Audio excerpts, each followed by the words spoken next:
اللہ کے نبی صلی اللہ تعالی علیہ وسلم کے بارگاہ میں ایک مرتبہ حضرت عمر فاروق اعظم رضی اللہ تعالی عنہ حاضر ہوئے اور عرض کیا، یا رسول اللہ، مجھے ایک شخص ملا اور اس شخص نے ایک گناہ کیا ہے، اور وہ شخص گناہ کرنے کے بعد اتنا رو رہا ہے، گڑ گڑا رہا ہے، روتا ہوا دیکھ کر مجھے بھی رونا آ گیا۔ تو اللہ کے نبی صلی اللہ تعالی علیہ وسلم نے ارشاد فرمایا، عمر، وہ شخص کہاں ہے؟ تو حضرت عمر نے کہا، وہ شخص باہر کھڑا ہے۔ تو اللہ کے نبی صلی اللہ تعالی علیہ وسلم نے کہا کہ جلدی سے اندر بلاؤ۔ تو حضرت عمر نے اس شخص کو اندر بلایا، اور پھر اللہ کے نبی صلی اللہ تعالی علیہ وسلم نے اس شخص سے پوچھا کہ بتا، تو اتنا روتا کیوں ہے؟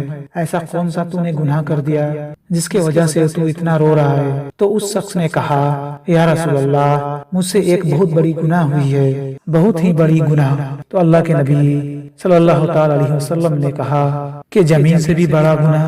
تو اس شخص نے کہا، ہاں یا رسول اللہ، زمین سے بھی بڑا گناہ ہے۔ کہا کہ آسمان سے بھی بڑا گناہ؟ تو اس شخص نے کہا، ہاں یا رسول اللہ، آسمان سے بھی بڑا گناہ ہے۔ تو اللہ کے نبی صلی اللہ تعالی علیہ وسلم نے کہا کہ اللہ کی رحمت سے بھی بڑا گناہ ہے؟ تو اس شخص نے کہا، نہیں یا رسول اللہ، اللہ کی رحمت تو سب سے بڑی ہے، مگر میں نے جو گناہ کیا ہے وہ بہت بڑی ہے۔ تو اللہ کے نبی صلی اللہ تعالی علیہ وسلم نے فرمایا، بتا تو صحیح، وہ کون سی گناہ کیا ہے تو نے جس کی وجہ سے تو اتنا روتا ہے؟ تو اس شخص نے کہا، یا رسول اللہ، مجھے بتانے میں شرم محسوس ہوتی ہے۔ اللہ کے نبی صلی اللہ تعالی علیہ وسلم نے کہا، بتا تو۔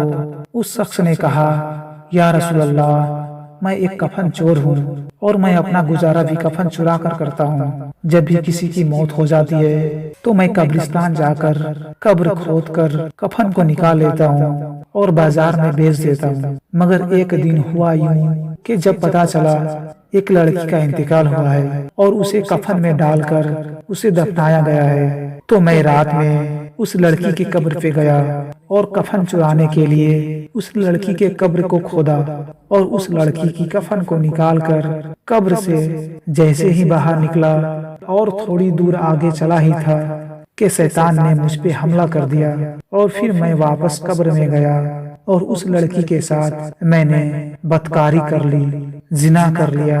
اور جب میں قبر سے باہر نکلا تو اس لڑکی کی آواز آئی، وہ لڑکی زندہ ہو گئی اور مجھے بددعا دینے لگی، کہنے لگی، یاد رکھنا ظالم، جب بھی کسی مظلوم پر ظلم ہوتا ہے تو اللہ تعالیٰ ان ظالموں کو ضرور سزا دیتا ہے، اور تجھے بھی اللہ تعالیٰ سزا ضرور دے گا۔ لڑکی کی اس بات کو سن کر میں ڈر گیا، اللہ تعالیٰ کا خوف میرے اندر آ گیا، اور میں اس وقت سے رونے لگا، یا رسول اللہ، کئی دنوں سے میں ایسے ہی رو رہا ہوں، کئی دن ہو گئے میں چین سے سو نہیں پایا ہوں۔ اس لڑکی کی بات میرے کان میں گونج رہی ہے، آپ اللہ سے کہیں، اللہ مجھے معاف کر دے۔ جب اللہ کے نبی صلی اللہ تعالی علیہ وسلم نے یہ بات سنی تو اللہ کے نبی نے کہا کہ جلدی سے یہاں سے دور ہٹ جا، کیونکہ تو نے ایسا گناہ کیا ہے کہ اللہ تعالیٰ ابھی یہیں عذاب ڈال سکتا ہے۔ تو اس لیے اس شخص کو وہاں سے نکالا۔ پھر وہ انسان جنگلوں میں چلا گیا، 40 دن تک جنگلوں میں بھٹکتا رہا، اللہ تعالیٰ سے معافی مانگتا رہا۔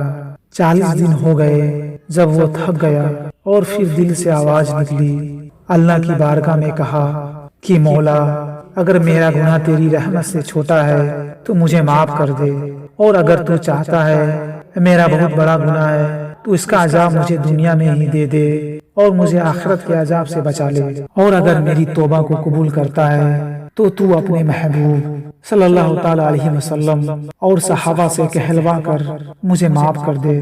اور پھر اللہ تعالیٰ نے اس کے اس ادا کو پسند کر لیا اور اس کی توبہ کو قبول کر لیا، اور حضرت جبرائیل کے ذریعے اللہ کے نبی سے کہا کہ جبرائیل، جاؤ میرے محبوب کو کہہ دو کہ اس شخص کو ہم نے معاف کر دیا۔ تو پھر اللہ کے نبی صلی اللہ تعالی علیہ وسلم نے اس شخص کو بلایا اور کہا، تمہیں مبارک ہو، اللہ نے تمہیں معاف کر دیا، اللہ نے تمہاری توبہ کو قبول کر لیا۔ دوستو، کتنا دل دہلا دینے والا قصہ تھا۔ ہمیں اس قصے سے سبق سیکھنا ہے کہ اللہ تعالیٰ کتنا رحیم ہے، اللہ تعالیٰ کتنا کریم ہے۔ کتنا بھی بڑا گنہگار ہو، اگر وہ سچی توبہ کر لے تو اللہ تعالیٰ اس شخص کو معاف کر دیتا ہے۔ ہمیں چاہیے کہ ہم بھی اپنے گناہوں سے توبہ کریں۔ تو میرے دوستو اس ویڈیو کو آگے ضرور شیئر کریں۔ اللہ حافظ۔